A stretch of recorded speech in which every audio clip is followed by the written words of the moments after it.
Hello, you wonderful people, and welcome to another episode of Super-Fanta-Fi. This being a show where it's about TV shows of the supernatural, fantasy, and/or science fictional genre. For today's episode, I'm going to talk about the latest episode of Legacies. A lot of interesting things went down in this episode, so let's break it down. Well, first and foremost, I like that intro where we had Ethan and MG doing their kind of superhero thing, kind of their Batman and Robin, their vigilante thing when they deal with those robbers, which is interesting. I was kind of worried, and the episode kind of leans into those worries where I thought like things might get a little too.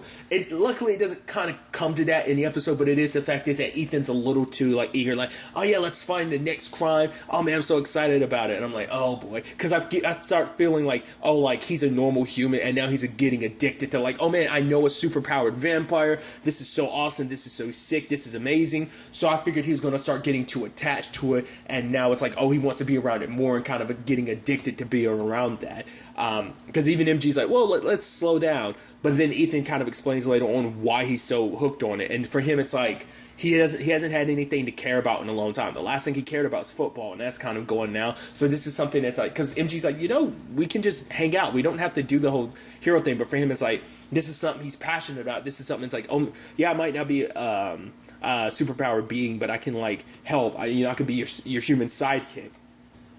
So it is interesting on that front. I also thought it was interesting, too, that MG still hasn't explained to him the whole range of all the supernaturals. Hell, if he wanted to, he could have just brought up the main the original trio as the basis. Didn't even have to go full-blown Legacies with explaining everything that's out there now. Just go by what people have known, or at least have remembered for so long, that being vampires, werewolves, and witches. Like, obviously, MG later on, when like the werewolf things happen, which we'll get to that later, it's like, oh yeah, werewolves, who could have known? I guess for him it's a situation, and maybe this kind of plays in other aspects in the episode. I'll kind of talk about that later, but maybe it's like, you finding out about vampires is one thing. I wonder, has MG brought up the fact is that there are other vampires? You would assume he would, because it's like, yeah, that's how I became a vampire, because I was bitten, so. But I think for him, it's like, bringing up my supernatural group is one thing. Telling him that there's other things out there. For one, it's like, he knows some people from those supernatural groups, but I can't go explaining that to him because it's not my place. That's not my group of people to kind of be telling him that about. But there's also another part of my brain that's like, he's most likely doing it because if Ethan found out about everything out there, it terrified him. It's like, there's so much out there, scary stuff, scary people in that supernatural world that I'm sure like MG's not trying to terrify. Because obviously bad run-ins with the supernatural world could lead people to becoming like Matt. Matt had a very eventually grew to have a massively negative outlook on more so vampires than anyone. To be fair, vampires always have the most negative connotation. To be fair, they can be the most destructive of all the supernatural groups. Don't get it twisted. Like, obviously, every group has its outliers who, amongst the witches, amongst werewolves, but vampires, the ratio tends to lean more, they can be super destructive, so. I can understand probably not wanting to freak Ethan out, because it's that thing of like, once you know that's out there in the world, everything that's out there, you're just going to get paranoid and be worried about danger around every corner. Kind of like how they have to live at the Salvatore school, so I think that's just something interesting to kind of think about. But a main angle of this episode is about Hope being on top of the world. She's super happy and humming a song, and Cleo's like, wait, what? What's wrong with it? She's like, nothing. And then you have Landon come in. Oh, what's wrong with you? She's like, nothing. Why is everyone? It's like, no, you being happy. It's just, and they both say unexpected, because it's like you being in such a good mood. Like, which is, it's just like, usually she's a very down or very stoic person in certain regards. So it's like to see you like so upbeat. It's like, wait, what? It's like, nah, stay here. Hell, Dr. Saltzman with research. And, me and Chloe, we're going to go on a picnic, have some, roomy time. And then, they're doing research, but then, like, you had Landon being like, a vampire would be able to go through this quicker, so why am I here? It's like, okay, Hope asked me to keep you here while she goes testing something. And that test is because she figured, and what I brought up last episode, maybe it wasn't an accident that the gremlin grabbed Cleo last episode, that maybe she's the one that they're after now. And they test that theory out. It's like, well, why a picnic? It's like, well, I figure we might as well enjoy it. And lo and behold, a creature shows up. The moment it starts screaming, I was like, definitely a banshee. which I was like immediately like, that's not a good thing, because I've watched enough supernatural stuff to be like, oh yeah, banshees, harbingers of death. Like their screams mean that someone's going. Well, not just their screams. I think their wails mean that, but also just their presence in general means that somebody's going to die. And that becomes a whole thing of now, like, okay, we have her captured, so what are we going to do? I love the whole bet. It's like, oh, Wendigo. Oh, man, I weighed like $20. I said it was Wendigo. And then you have like a lark being like, it's never a Wendigo. I can't wait for the day it is a Wendigo. I'm curious what Wendigo we're going. We're going the show Supernatural Wendigo. We're going Until Dawn Wendigo. I'm curious about that. I feel like that, because both versions of the Wendigo, I think that's general lore across the Wendigos, the whole cannibalism thing. I think that stems from it, because I think that, if I remember correctly, that was in Supernatural. That's like one of the, like, Sam and Dean's, like, earlier. That's one of, like, the first episodes. I want to say that's like episode 2 or 3 of the show. But I think, if I remember correctly, it has something to do with cannibalism that does that to you. So if I remember, that definitely is the case in Until Dawn, but I think that was the case in Supernatural as well. But regardless, the fact that they're throwing that out there means eventually it's going to be a Wendigo. It's going to be interesting to see what those circumstances are going to be and what the Wendigo is going to look like, But nevertheless, they're trying to figure out how do they get her to talk without her screaming and bursting their eardrums. So it's like, what do we do? And I love that, like, it's actually Jed talking to Cleo, because for him, he's kind of on the outs. He's like, I'm kind of, sidelined junior squad-wise. Hero squad-wise, I'm kind of the junior squad now because of what happened with MG, and he wanted to try and make that up, but, it's like everyone's heard, so he just kind of feels on the outs. And actually helping Cleo figure out why the monsters are after her, he feels like this could be an opportunity. He's like a win-win. Like, I help you figure that out. I also get back full-blown member of the squad. And he actually came up with the idea of basically making the Banshee's voice possess his body. Like, that way it can talk to him, but if it's in his body, it can't utilize its Banshee scream. Which even Landon's like, brilliant. He's like, you came up, you thought of this? And he's like, I know, right? Even Jed being like, even I'm surprised, like, I came up with such a brilliant idea.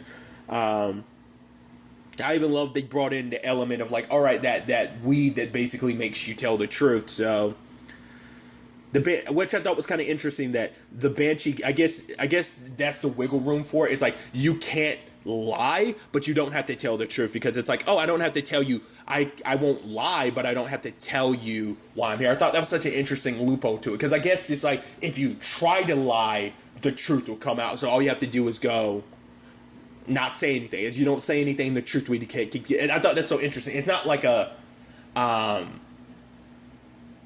a situation of it automatically makes you tell the truth. It just makes you tell the truth if you try to lie, it seems. So I thought that was kind of an interesting development. But obviously they're against the clock because it's a full moon and Jed's going to transform. Last thing we want is this Banshee to have Jed as a werewolf, his power. But obviously the Banshee warns about, hey, as long as Cleo is here, Landon's going to die. And now, Cleo suggesting that she leaves, but, you have Hope trying to tell her not to, even though it's like the truth weed kicks in and tells, like, yes, I would rather you leave. And, and that forces Cleo. And that's the sad thing. It's just, once again, she can be very super protective of Landon, even to the point it's like, yeah, oh, you're so sure about everything being okay. Why'd you lock Landon? Why'd you use a spell to lock Landon in his room? She can be very overprotective. Considering she lost him beforehand, she's going to make sure she never loses him again. So, but I thought, it's kind of a sad thing of, like, right, it's kind of like a no-win-win situation, but it's like, for her, she was suggesting, like, we can potentially find another way. But talking to the Banshee talks about, oh, like, the fact of the matter is, I did all this, I set this all in motion to get Cleo to leave. Like, I knew that this would all push you. Yes, Landon can still die, but so will Cleo, too, because the fact is that, the whole plan was for her to leave your protection. And she had kind of cloaked herself. But luckily, Landon brought Hope some clothes to sniff and use her wolf powers to track her, which we haven't seen. I'm trying to remember. Do correct me in the comments down below. Has Hope used her wolf form in all this series? I don't remember. I feel like there were some times she used it. I mean, granted, she has the benefit of like being a tribrid, so she can kind of control her transformation. But I don't remember if she's actually ever transformed into a wolf in this show. Maybe. And obviously, I know in the original she sure did, obviously, because that's the whole point of it. Oh, maybe, did she break that aspect of things in this show? Or did that happen in the originals? I'm blurring that together. The whole thing of, like, you know, being able to control your transformation by transforming over and over again. I don't remember if that was something she did in the originals, or is that something she did in a series. Whatever the case may be, she's luckily able to catch up with Cleo before home dude who snuck out of Malivore, whoever he is, was able to do what he does. But what was interesting, though, that before they could really get into a fight, he ran away. And what I thought was interesting is that Hope bringing up the fact is that whoever it was, she's like, she gets this feeling like it's someone that she fought before. It was familiar, which I'm like, well, someone related to Malivore that you fought before. Well, it could easily be a thing of it is someone that you do remember. It's just they got sucked into Malivore, so you don't remember them. But then there's another part of me that's like, not unless it's Clark, because Clark's the only extra person from like Malivore you fought. I mean, last time we saw Clark, he got decapitated. I mean, it wasn't his real body, if I remember correctly. It was like a pseudo body, and it basically had his head sliced off by the necromancer. So, but I'm wondering, that's what immediately comes to mind. I don't know if that's still the case or not. He is, it would make sense for Malivore to be sending his quote-unquote failed kid out to do that. I don't know. Like I said, it could easily just be it's someone that she doesn't remember because they got sucked into Malivore. So it might be some other. I don't know. I'm curious. Maybe it's something Legacies related. Maybe it's something about a younger Hope. Maybe it's something that happened in this show that she just doesn't remember. Whatever the case may be, I'm really interested to kind of find out like things on that front. And then the interesting reveal is when we finally found out what Cleo is, because Jed kind of pieces it together. He's like, yeah, I was inside that Banshee's head, so I was able to kind of figure out a little. At first, he's like, it didn't make sense. It was like a little hazy. But he's like, now I know what you are, because he's like, there's no way I came up with that idea I had. Like, there's no way I would have come up with that on my own. But I happened to come up with it when I was around you. So the Banshee ended up revealing, which we'll get to later on, the Banshee situation. But she ended up revealing why Malivore wants Cleo. Cleo is the seventh daughter, is a witch who's the seventh daughter of a seventh daughter. And she's a muse, a special witch that inspires. Which now in retrospect, I wonder if you go back to all the times she's been around people. Like maybe that's, if you go back and look at it, you'd be like, oh, you'll probably see that she has inspired other people. I think I've heard of that, like the seventh. I think I've always heard like the seventh son of the seventh son type of thing. I don't know what the context of it is, but it's like I know that like there's a whole seventh son thing. I know that. I don't know if there is like there has always been an equivalency with like the seventh daughter thing, or whether that's just something they're doing specifically for this. But that's interesting, and it's like, oh, that's why Malivore wants her. It's like if you can get a being that literally has the power of inspiration, help me find a way out of this damn prison world. So that's definitely going to be interesting. And double reason why you should never let Cleo fall into his hands. But I do like that Hope was able to kind of mend things with Cleo too, being like, yeah, what I said was the truth, but not the whole truth. Because, yeah, I'm kind of worried about things, but at the same time, it's like, you are a brilliant person, and the fact of the matter is you're a good friend, and this is just as much your home. Because for Cleo, it's like, she came to this place hoping that it could be a home, and it's like, I'm not going to let you I'm not going to kick you out. I'm not going to let you run from your home. She's like, yeah, but what if I end up bringing danger? It's like, well, danger is what we kind of deal with on a regular basis. Hence, danger is why there's not that many students enrolled at this school. But it's like, you wouldn't be the first one, because let's not forget, once again, I think even Landon talked about it this episode. It's like, right, he used to be Malivore's target. Obviously, you know, Hope is too, because she's the only one that can kill Malivore being a tribrid. So it's like, you know, she's enemy. You're, you know, you are his ultimate goal, because getting you could get him out. But also, he probably wants Hope dead just because it's like, right, I need her out of the picture because she's a tribrid and she can stop me. You know, so. But circling back to the Banshee situation, it was kind of. I know of Banshees, but I guess I don't know too much of their lore. In this particular case, she was a woman that was basically a demon-possessed, a woman's body, a woman who was basically grieving. and no one, was there for her in her time of grieving. They kind of distanced themselves. They kind of pushed her away during her timing of grieving, and she died with a broken heart. And because of that, the demon found her, and she became a banshee. Luckily for Jed, they ended up figuring out her name, and so Alaric was able to talk to the human that was inside of her beforehand, and ended up, explaining to her, like, oh, I found your name. Here's your son. Like, you said your son, your son went off to war at 11 or 12, right? You were worried, like, wondering if he survived. Well, he did. Look, here's his name. The fact of the matter is he had a whole bunch of children. Look, and he named one of them after you, giving her peace of mind finally, because it's a thing of so many people ignored her grief, and the banshee, the demon, was saying, like, no, like, she'll never trust you because no one can be trusted, you'll just run away from her grief like everyone else did. But Alaric's like, it's not right that, you had to suffer this grief, that, like, people pushed you away instead of being there for you. He's like, if anything happened to my daughters and I never knew what happened, I could, I'd be under similar circumstances. And in that moment, the demon leaves her and she becomes herself again. And at the end of the episode, Alaric and Dorian bury her. So it's a tragic ending, but at the same time, it's nice because it's like, at the very least, she's been set free in that regard. So I thought that's a good thing at the end. Also, like, she's no longer under Malivor's control either, so that works out on many different fronts. So there's that. I love that at Mystic Falls we have Lizzie popping up because she wants to help Josie, and it's like, okay, you're trying to, like, wait, you let Dad know you're into someone before me? Okay, I'm gonna help you make this happen. It's like, I've got the magic, and I've watched plenty enough of rom-coms to make this a possibility. But initially Josie's like, no, I'm not going to. I want to handle this on my own, non-magic wise. I even love Dorian. Whoa, Lizzie, you're here. So what kind of monster is it? It's like, no, it's much worse. My sister's in love and we need to, like, jump on this situation. He's like, yep, that's much worse than monsters. But he's like, hey, that's not my department, so I'll leave you two to it.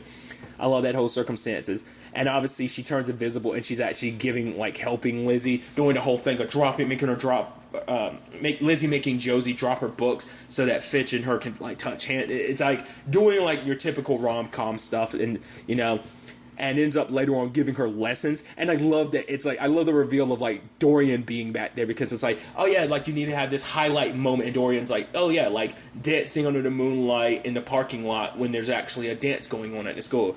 And she's like, I thought you said this wasn't your department. He's like, yeah, but they're painting my office, so I like that.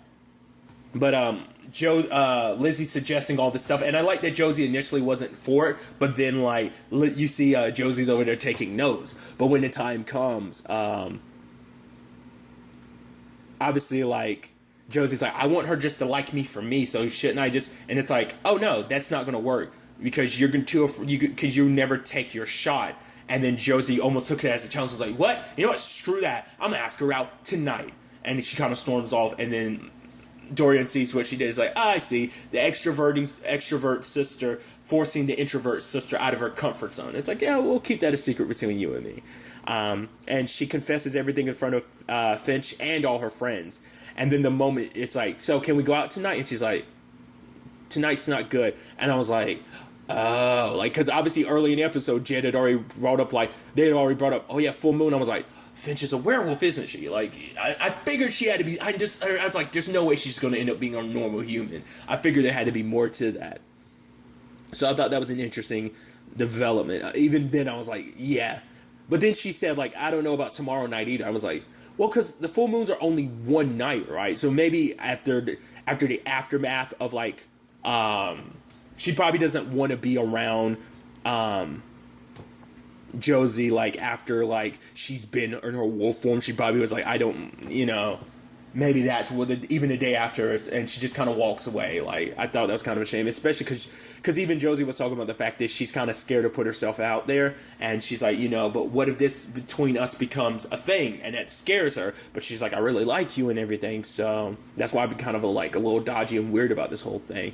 And it's sad that the moment she puts herself out there, it kind of falls apart. But then Lizzie is kind of suggesting, like, like, they both kind of under the impression, like, maybe if she's busy tomorrow night, maybe she's seeing someone because she didn't come up with a good enough excuse. So Lizzie's like, don't worry, I'll spy on her for you. and she spies upon Finch at the school, and it turns out she's a werewolf. And luckily, MG shows up to help, and even he gets help from Ethan, which now those two are just partners now when it comes to this whole superhero thing. You know, it's like, I love that Ethan had given the name. It's like, yeah, here's a mask and everything, and it's like the Blursome or something like that. And he was like, first and foremost, never say that terrible name in front of me. Don't even suggest that terrible name in front of me ever again. There's that. But now it's like also like, well, what do they do about Finch because they have her now? So that's gonna be an interesting conversation. I'm wondering, is MG gonna pull her aside and like, yo, I know you're a werewolf and also I'm a vampire. Well, you can probably smell that.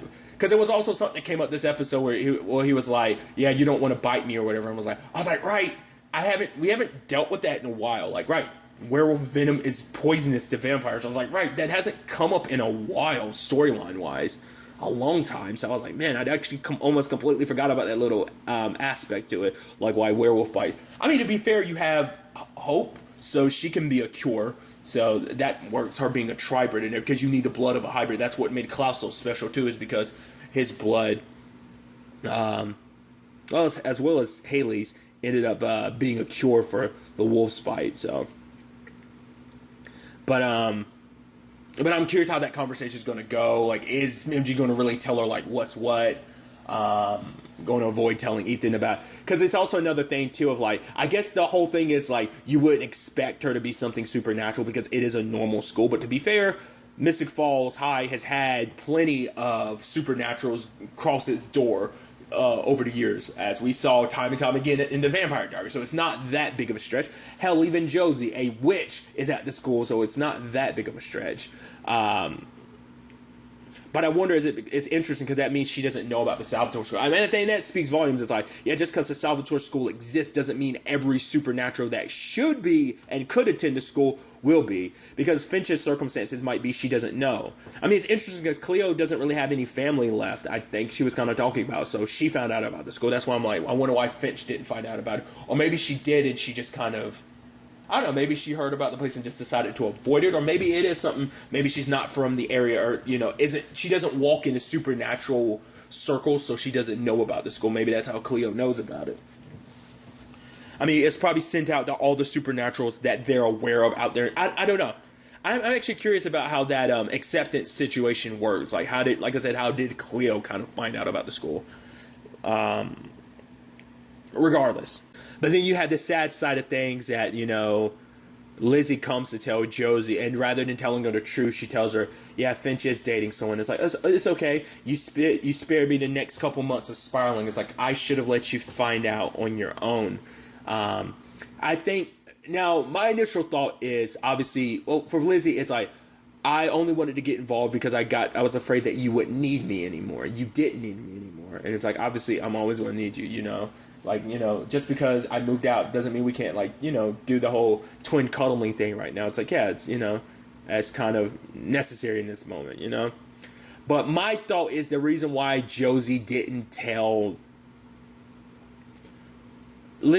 Josie, I believe it's because for her, it's not my place to tell Finch's secret. It's up to Finch to tell my sister her secret. Because, you know, it's not, you know, it's like, yeah, she's my sister, but this is also someone she cares about. She should kind of find out on her own because Finch is comfortable enough to tell her. That's why I think she was like, I wish you had I should have left it to you to find out on your own, because then it could be Josie's choice. But now it's like, Lizzie's in this compromised position because what does her sister want? Her sister's into someone and she thinks like, oh, this is a normal person. I just want a normal life. And for, you know, I think for her, it's like she doesn't want Josie to know like, oh, despite everything, the supernatural world still found its way to you, even though you want a normal life. The girl you're into is not normal. She's actually like, I think for her, it's like you wanted to step away from the supernatural world and it still found its way to you. I think she doesn't want to drag Josie kind of back through that and into that unless it's unnecessary. But like I said, I want to believe it's just because it's Finch's story and it's like she should be the one to tell you. It shouldn't be me telling you. I don't know. Because you do see that look on Lizzie's face, like she regrets not telling her, but it's also like, I think this is for the best. I don't know. We'll see how that ultimately plays out when Finch and Josie eventually run into each other at school. Now it's going to be a situation of MG, Ethan, Now Lizzie now know the truth about her. I wonder, is Lizzie going to say anything to her dad? She probably can't, because if she does, eventually it's all going to get brought up with Josie. Not unless they try to get her transferred to the Salvatore school without letting Josie know, and that could be a whole thing. I don't know. Because that could be interesting, because MG could be like, I mean, once again, MG not wanting to tell other people's business. It could be a thing of he probably won't even tell Finch, hey, you don't have to worry about Josie. She's a witch. But it's still a thing of, once a month on a full moon, I turn into a wolf. I don't really have full and other control, so I'm worried about hurting someone I care about. Obviously, Josie could be there for her, but still. Interesting development. I'm interested to kind of find out more. I wonder, does that have something to do with why Finch's family situation is complicated? Because of that. We'll have to wait and see on that front. But another thing in this episode is the ending, where we had that creature come in and cut like some of Hope's hair and some of Landon's and bounces. I'm like, what the hell is that about? There's another part of my brain that's like, are we with the fake Landon? I'm still like, ever since he came back, I'm like, I don't know, he just seems off. So part of me's like, is that the real Landon? Is that why he ran away? Because it's like, no, I don't want to hurt you, Hope. That's the real Landon, and maybe he's lost his true form because who or whatever that is switched bodies with him, switched places with him, and that's him trying to find a way to get back to his real form, trying to communicate to her. Once again, I'm probably so full of it. Conspiracy hat corner and stuff, all that. But it's just like, Landon just hasn't seemed right since he came back to me. It just seems weird. So that's why I'm like, I don't know what to make of it. Like I said, he could easily just be Landon, and I'm reading too much into it. I mean, that Landon is Landon, but that's also another thought. If it's not Clark, it might actually be Landon under all that, just because we don't know what the time frame is like inside a prison world. Like, I mean, to be fair, I think he is taller than Landon. Like, it could be a thing of, hey, we switch bodies type of thing. Maybe not. I don't know. Once again, could easily be reading too much into it, so I'm interested to find out where all that ends up taking us going forward as well. But really, that's all I'm going to talk about. Till the next time we meet, be happy, be safe, live life to the fullest, and enjoy it. Good day, and goodbye.